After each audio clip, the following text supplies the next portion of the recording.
Sam is chowing down, so if there's any background noise, that's probably because of him. Hey y'all, my name is Nat. I hope you're having a terrific day today, and for this video we are going to be doing my first recent reads. Before we get into anything bookish, however, make sure to hit like and subscribe down below, as well as tell me in the comments what was the most recent book that you finished. Okay, so I talked about in my last wrap up, which I guess was what was my last wrap up? September, that occasionally I may decide to do a recent reads video if I feel that I haven't read enough books for a full out wrap up. So with that, this is going to be an amalgamation between books I finished that were not a part of a video in both October and November. I'm gonna be really easy on myself and just go chronologically when I finish these books. So starting out, we have Five Total Strangers by Natalie D. Richards. This is a YA thriller that my friend Allie picked for our personal book club that we do. This definitely surprised me as her pick because she is not a thriller reader, but she was wanting something a little bit spooky. I've seen it float around BookTube before this, but as far as YA thrillers go, it never really appealed to me, which is why I had never picked it up prior to this. I definitely say if you're gonna read this, go via audio. It's a very easy read. The audiobook narrator also talks really slow. I was at 2.5 speed and honestly probably could have gone faster. The best thing about this book is the atmosphere. It is so strong right from the get-go. We are following our main character of Mira, who's trying to get home for the holidays after one of her flights is canceled. She ends up road tripping with a few other people who also had flights canceled. They are essentially traveling the entirety of Pennsylvania, all trying to get home in time for Christmas. Also, it's in the middle of a blizzard. This definitely took me back to my college days when I would be coming home for the holidays and it was constantly insane at the airports, terrible turbulence, and not to mention surprise cancellations, which are never fun. I do think a blizzard was a great way to isolate our characters, and the author definitely stuck true to that feeling the entire way through. However, as far as characters go, everybody was super one-dimensional. Mira has a bit more depth, but that makes sense since we're seeing the entire story through her perspective, but not much, honestly. The real focus of this book is obviously who within the car cannot be trusted, and the author definitely built that suspense and tension very well. I was intrigued the entire way through, but what really kicked that up a notch was when we start to see letters from a stalker of Mira's. By that point, I was completely enthralled. It's fast-paced, and honestly, I read majority of this book in about a day. However, as far as thrillers go, logic is not great. The villain character definitely could not have had much of a plan because it seemed like the entire plot was very reliant on conveniences and poorly timed accidents that kept befalling the group. Along with that, while the tension was incredibly well built, I actually guessed who the ending culprit was within the first 8 chapters. And my suspicions of that only grew as the book progressed, so by the ending reveal, I was not surprised at all. I guess there was this additional twist that I didn't see coming, but as far as the climax goes, this was pretty underwhelming. All in all, it wasn't a bad read. I gave it about 3 stars. It's pretty fast to work through, so I would still recommend it, but definitely not a new favorite YA thriller. Next up is a book that was such a weird reading experience, but I did mostly enjoy it. That was This Is How You Lose the Time War by El-Mohtar and Max Gladstone. My mom actually bought this book for my dad, and he told me it was weird. He was right. This is a very short sci-fi love story with purple prose. And honestly, if you don't like purple prose, I don't think you're gonna enjoy this book. Since it is science fiction, I was expecting a bit more of the sci-fi elements and world building to be explained to me, but that never really happens. I still did not have a firm grasp on this world by the end of the book. However, the real focus of this story is the sapphic enemies to lovers, which takes place between these 2 agents on opposing sides of a time war, red and blue. As I said, this is definitely purple prose, and I totally understand why some people do not enjoy it, but personally, it's something I tend to really like. Most of these tabs are for absolutely gorgeous lines. The romance also definitely had me pretty engaged. I was just impressed that I could be so invested when we hardly ever see these two actually interact. Everything is through these letters that they leave for one another in really unusual mediums. There's constant yearning and longing for one another, and then with this sort of writing, you can really feel all of the emotions that underlie the writing. While I was lost for a majority of the plot, it also took me on a very intriguing ride. By the end of the book, I do think all of these little threads did tie together, but I still had so many questions. I'm not sure if I would have liked this if it were longer, because I might have just been even more lost, but there is the possibility that I would have better understood things. So with that, this was a very confusing 4 stars. So next up, I finally finished Kingdom of Souls by Rena Barron. I picked this up as a part of the Pages in Color book club, which reads a fantasy book by a BIPOC author every quarter of the year. Wow, wow, wow. This book develops into so much more than the base synopsis, but I will tell you that this story is set in a world that has magic, and our main character, Ara, comes from these 2 families of very powerful witch doctors. Her mother is actually the priestess of the kingdom and is incredibly powerful. However, when Ara finds out her mother is actually doing some nefarious things to garner even more power, she takes it upon herself to find some magic of her own to try and stop her. As I said, this develops into so much more than that. That is maybe the first 200 pages, but holy crap.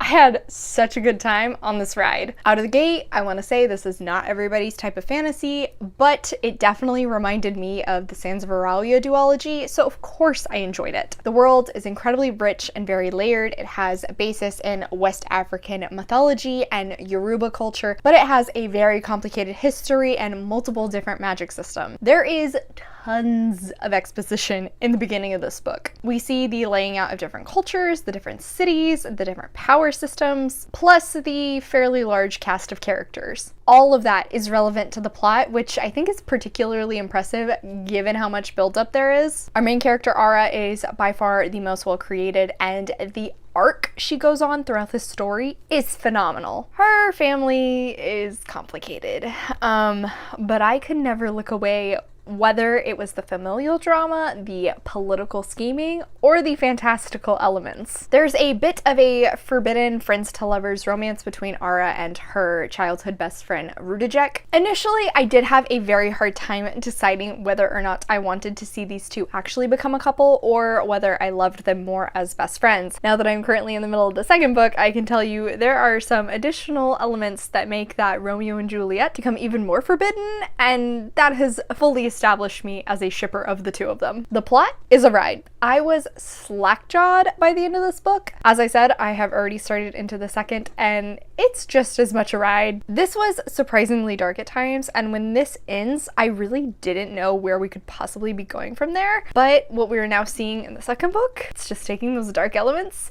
and mythological elements and amping it up, and I am so into it. With this sort of setup, I will say the pacing is quite slow moving, and then there are these very quick jumps into lots of action. I think my biggest complaints in this is that the exposition can get a bit repetitive, and that's coming from somebody who tends to like exposition in her fantasy novels. And then there's this issue I had with Ara's reaction to something Rudajek is subjected to. I'm not going to get into specifics, but it was quite victim blaming, but having now read some of the second book, I can say that is resolved, so I do appreciate that. I ended up giving this one 4 stars, and I'm really enjoying it, obviously, seeing as how I've already continued into the second book of the series, which is saying something because I've been awful about continuing series lately. Starting into November, I read Just Haven't Met You Yet by Sophie Cousens. I actually read this mostly when I was at jury duty. I'll admit right out of the get-go, I probably would never have picked this book up for myself. This is marketed as a romance book, but personally, I think it leans more towards women's fiction, because while there are strong romantic elements in this story, I think the real focus is on our main character finding happiness for herself. Laura is a hopeless romantic, and she works for a company where she basically tells different people's meet cute stories. She's incredibly desperate for one of her own. She ends up going on vacation to Jersey, the island where her parents met, in the hopes of kind of creating a piece out of the story of her parents. Along the way, however, she ends up accidentally swapping back bags with this handsome stranger on a plane and is desperate to find him, particularly when she sees the contents of his bag and believes he is the perfect man for her. As I mentioned, I don't think this is technically a romance book. If I did categorize it in romance, I would put it more in line with Emily Henry's sort of stories, where they have this very non-romantic area of the story that takes up a lot of the plot with strong romantic side plots. And with the realistic portions of the story, there are plenty of sad elements, which I do think make it feel a bit more grounded and not too Hallmark movie. Personally, the most difficult element for me is there is a character who suffers from Parkinson's, and that was hard to read. I'm gonna say right here that the main character of Laura was sort of insufferable. I didn't like her for a lot of this book, but I was really invested whenever it's revealed that the story she knows about her parents kind of includes this mysterious element as well, and I was so interested to see where that was going to go, because I love family drama. This was also closed door, which is not my thing personally when it comes to romance books, but putting that out there for some other people. In regards to the romance drama, I just felt like Laura was very timid and naive, which was really frustrating because it felt like she was expecting the universe to sort of just hand her this perfect romance rather than being an active player in her own life. To me, I think all of the side characters were far more interesting than Laura herself. With that being said, I do admire Cousens for this sort of a story with a strong romantic element because it does differ from the traditional romance book. This was much more original, which also made it a bit unexpected, and overall I did enjoy it more than I thought I would. In the end, I rated it 4 stars, which honestly is higher than I was anticipating when I started it.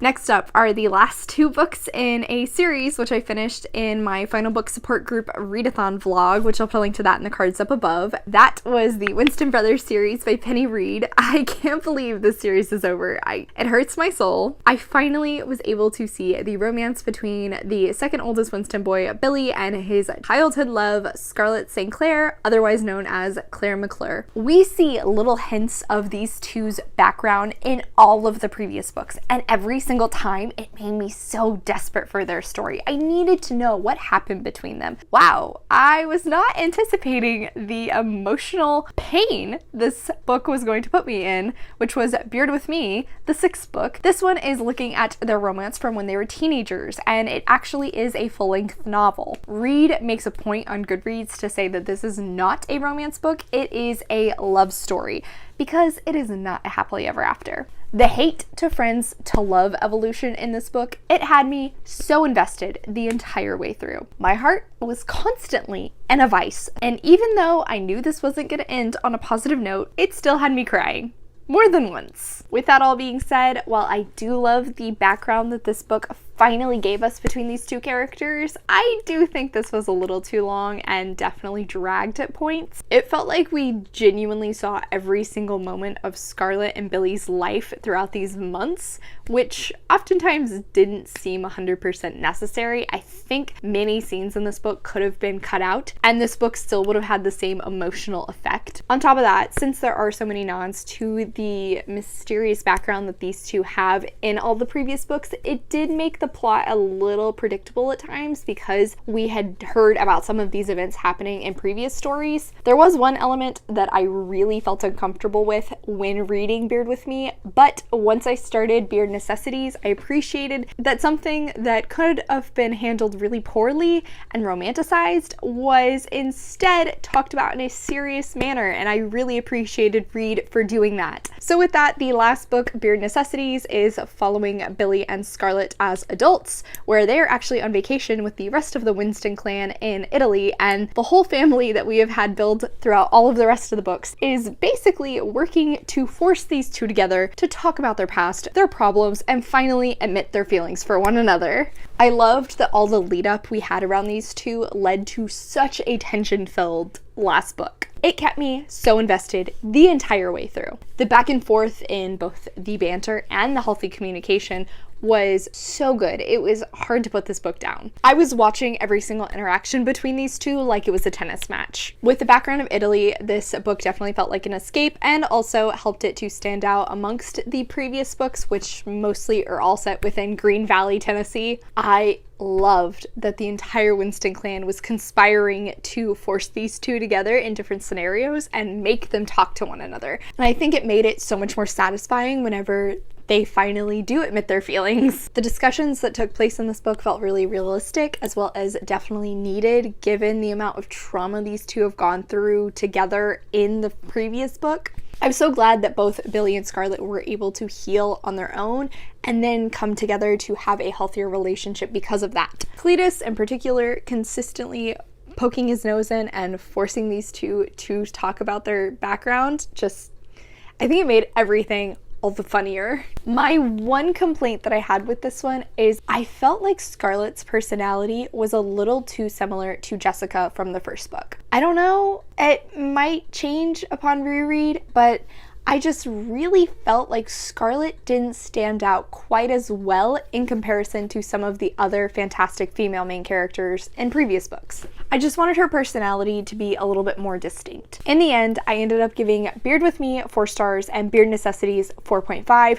This was a fantastic way to end the series. There is an additional little book with some deleted scenes, as well as a spin-off series where we get to see other characters within the town. You bet your ass I'm going to be picking all those up. Okay guys, so this was my first recent reads. It was really weird, but I've been doing so many vlogs lately that it would have felt very, very repetitive to do wrap-ups for the last 2 months. As always, thank you so much for coming to my channel. I really appreciate it. Make sure to hit like and subscribe down below. I have all my socials as well as a few ways you can support me linked in the description. I come out with videos on Monday and Friday, but until then, I hope you continue to have a terrific day.